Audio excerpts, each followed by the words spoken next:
Hello, I am Caitlin Buchan from Year 12 of NIS International School.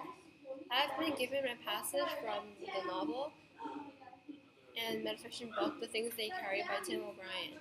The Things They Carry is a fictional piece that focuses on the various experiences and emotions that the author, Tim O'Brien, went through, not only in the Vietnam War, but before and after, and on his personal life. In this chapter, Tim O'Brien reminisces about his childhood love, Linda, who had brain cancer when looking at the body of an old man during the war. Although the young girl later dies, Tim keeps on imagining her as alive by memories and dreams of them enjoying their time together and ice skating.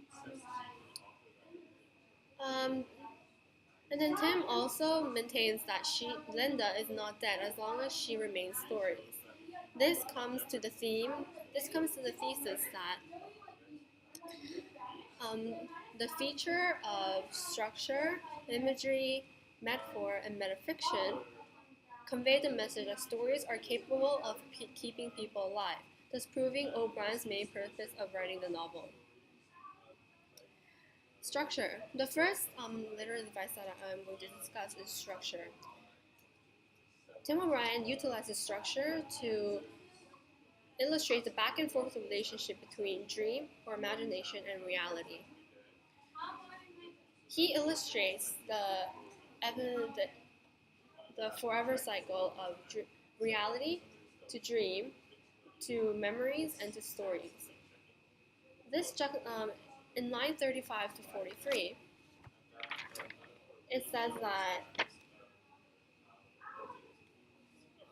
so he juxtaposes the reality and the dream world of Linda. For example, in describing reality, he says that she was 9 years old, I loved her, and she died. But when describing memories or dreams, the surreal, he says that I can still see her as if through eyes, as if I'm gazing into some other world, a place where there are no brain tumors and no funeral homes, and where there are no bodies at all. This comes back to the cycle that he's trying to illustrate in this literary device of structure. How reality becomes dreams and becomes memories. How reality becomes memories, that becomes dreams, that becomes stories. Also in structure, there is the feature of syntax.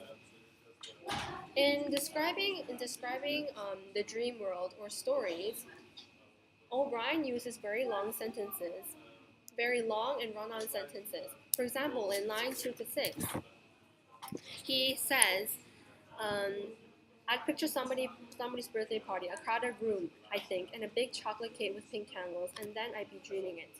And this continues on of Tim O'Brien explaining and describing the birthday party until line 6. This very long sentence from line 2 to 6 gives a surreal and very run-on feelings and atmosphere to reality of how it's never ending, how it's forever, and that it's forever going on. However, when he is describing reality, he uses very short sentences, such as in line 12. He says, "She was dead. I understood that." This sentence is very short and concise, and it emphasizes the harsh and very objective nature of reality.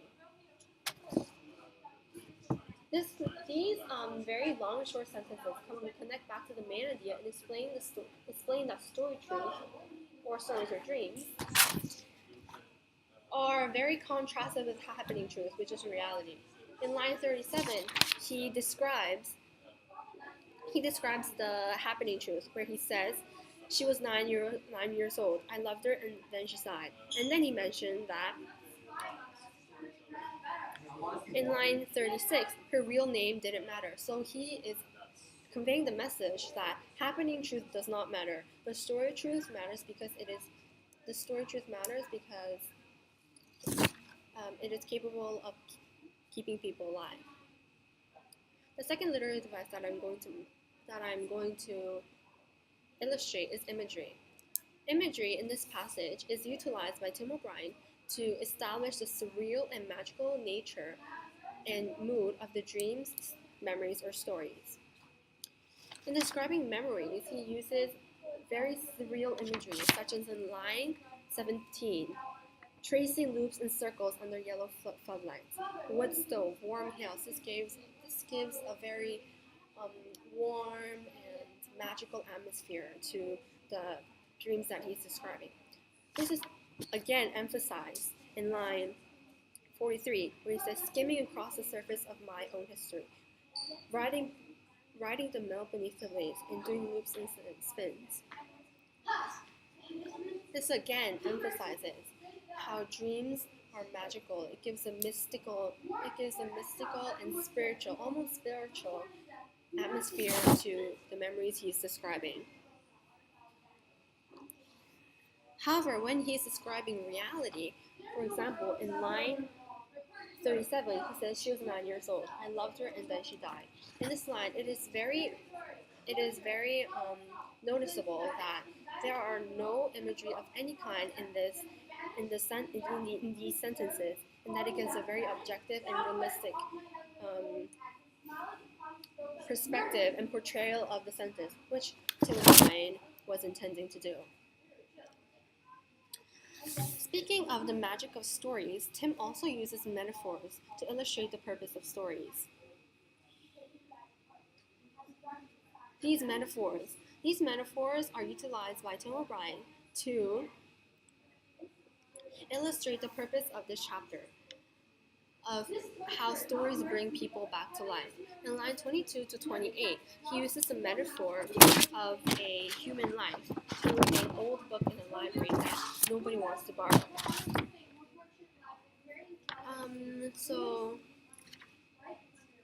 in these lines, he illustrates how if on the book in a library that nobody wants to borrow is ultimately dead because it is unwanted. It is unwanted as a story. So even if people exist in stories, they are only alive when people are reading them.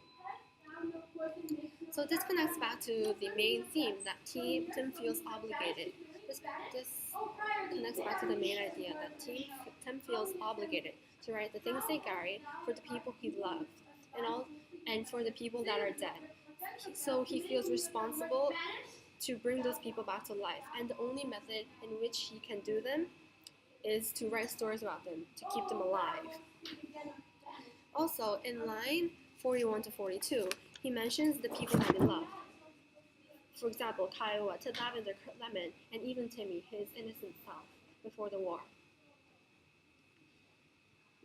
Timmy, although it is one of those beloved people that he loved and that he wants to bring back to life, it is also a factor of metafiction, which is a next literary device. The purpose of metafiction is to justify Tim O'Brien's method of storytelling, which is to add and subtract certain details so that the happening truth is no longer existent, but the story truth or the emotional truth is emphasized and accentuated.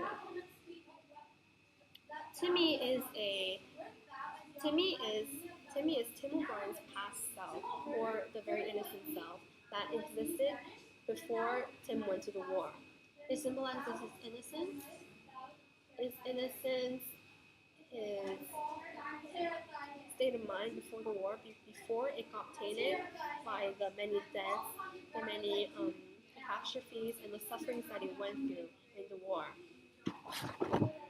This also connects back to the main idea of how the power of storytelling, how it can keep people alive and get them back from the dead. Since he uses metafiction to bring Timmy back to life, he's also emphasizing